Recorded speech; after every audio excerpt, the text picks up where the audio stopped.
AI briefing.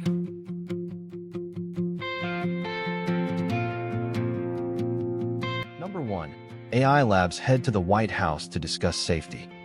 The White House just invited OpenAI, Anthropic, Meta, and Google to review a newly finished framework for voluntary cybersecurity testing of frontier models, days after OpenAI's and Anthropic's agents broke into other companies. Why it matters. This framework could be the answer to finding and blocking model gaps before they lead to an attack or a forced takedown, like we saw with Fable 5. The approach is still optional, though, which means it only works if labs volunteer. And with the standards classified, no one outside the room will know who actually showed up. Number 2. HeyGen founder replaced himself with an AI clone.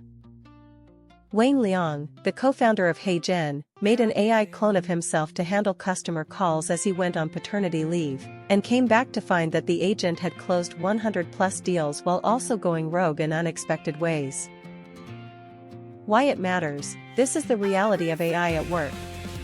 It can deliver results that outrun what any one person could, but never take it for granted or lose oversight, because there will be cases where it does things it is not supposed to. If you look away at the wrong time, the cost of one confident mistake can wipe out everything the wins have earned. Number 3.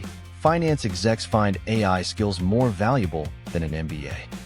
PwC surveyed more than 1,000 director-level and above executives at U.S. financial services firms and found 86% say AI skills training beats an MBA for many new hires, with 91% saying they're raising pay for employees with AI skills.